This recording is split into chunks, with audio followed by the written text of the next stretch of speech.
I'm okay, I'm fine. Kincana, kincana, teng neng neng neng neng. Ku menahan rasa sakit, rasa sakit. Few moments later.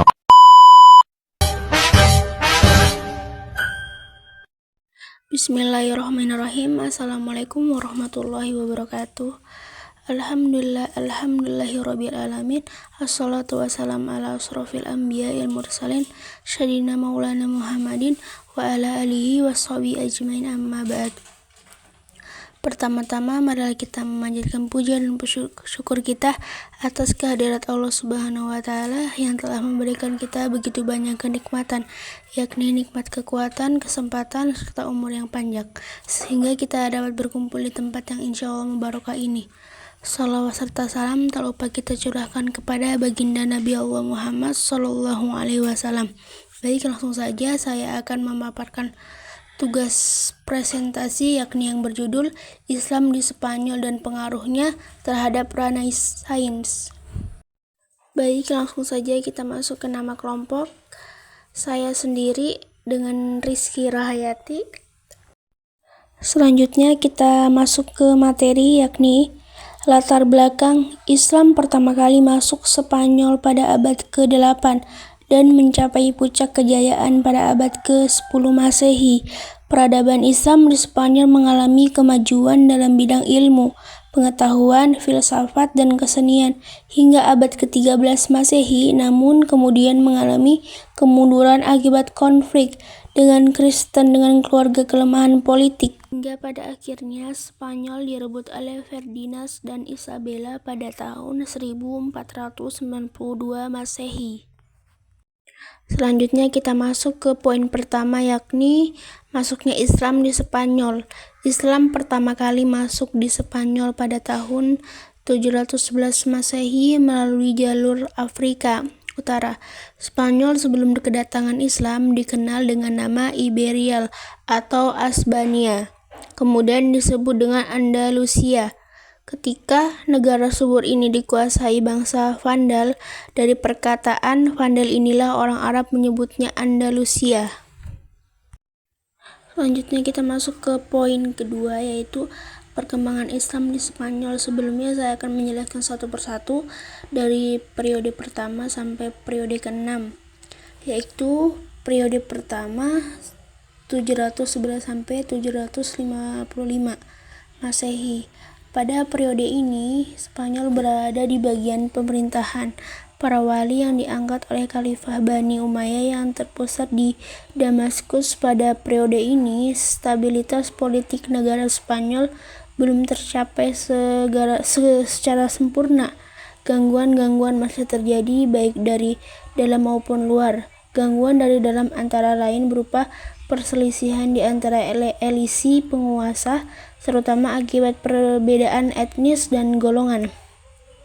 Di samping itu, terdapat perbedaan pandangan antara khalifah di Damaskus dan gubernur Afrika Utara yang berpusat di Kairawan. Masing-masing mengaku bahwa merekalah yang paling berhak menguasai daerah Spanyol ini. Periode kedua 755 sampai 912 Masehi. Pada periode ini, Spanyol berada di bawah pemerintahan seorang yang bergelar amir atau panglima atau gubernur, tetapi tidak tunduk kepada pusat pemerintahan Islam yang ketika itu dipegang oleh Khalifah Abbasiyah di Baghdad. Amir pertama adalah Abdurrahman yang memasuki Spanyol tahun 138 Hijriah atau 755 Masehi dan diberi gelar Al-Dakhil atau yang memasuki Spanyol. Ia berhasil mendirikan dinasti Bani Umayyah di Spanyol.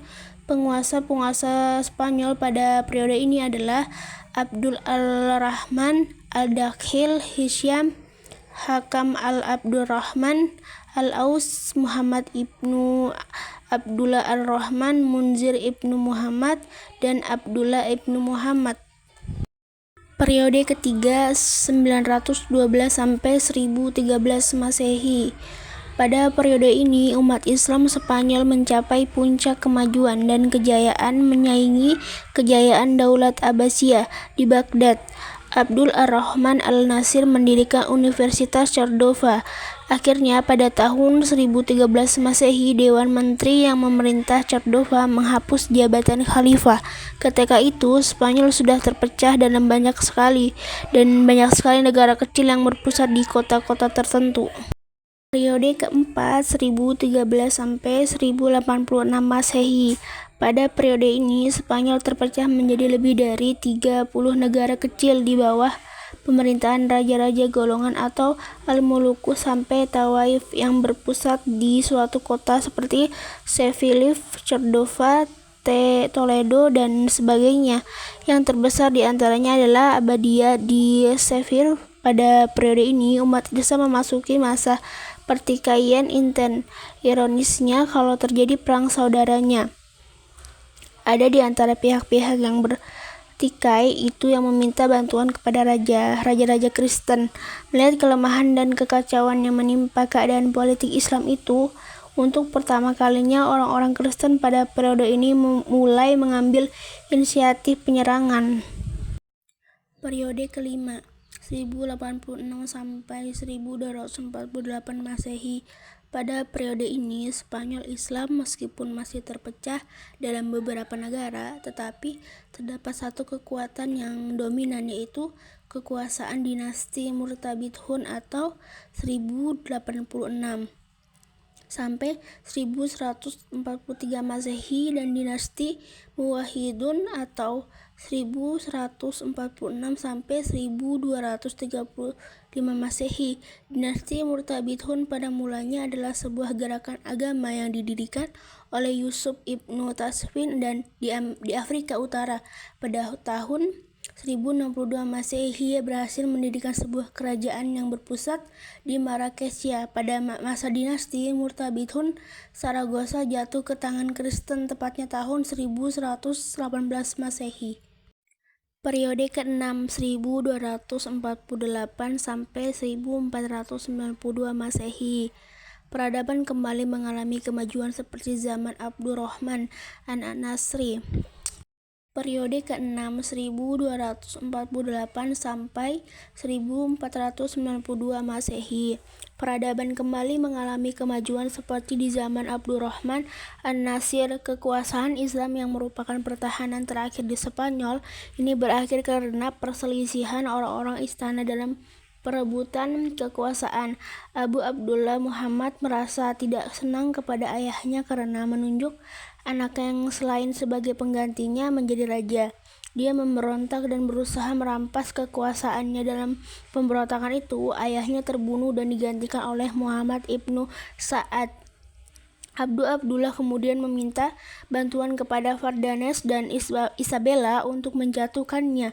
Dua penguasa Kristen ini dapat mengalahkan penguasa yang sah dan Abdullah naik tahta. Tentu saja Fernandes dan Isabella yang mempersatukan kedua kerajaan besar Kristen melalui perkawinan itu tidak cukup puas. Keduanya ingin berebut kekuasaan terakhir umat Islam di Spanyol. Abu Abdullah tidak kuasa menahan serangan-serangan orang Kristen tersebut dan pada akhirnya mengaku kalah. Ia menyerahkan kekuasaan kepada Fernandes dan Isabella, kemudian hijrah ke Afrika Utara.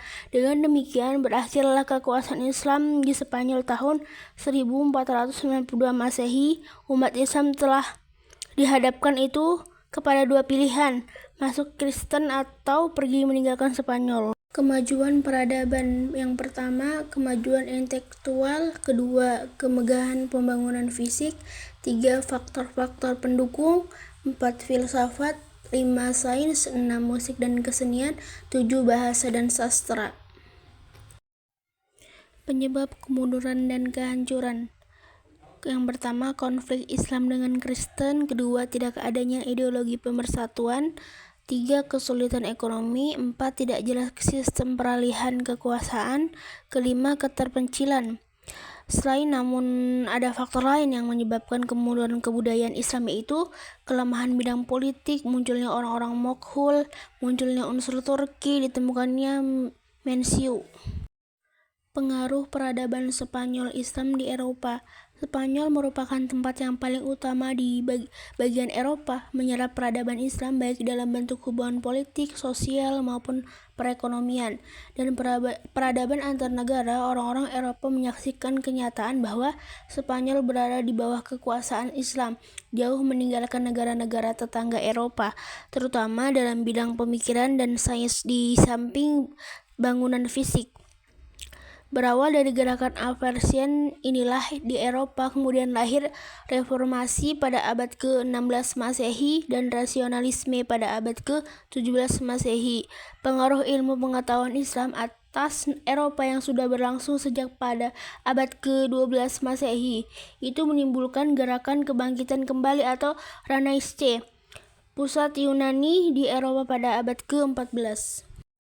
Baik, selanjutnya saya buka sesi tanya jawab.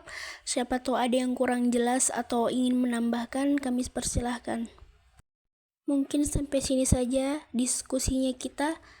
Apabila ada kekurangan, mohon maaf. Terima kasih. Wabillahi taufiq wal hidayah. Assalamualaikum warahmatullahi wabarakatuh.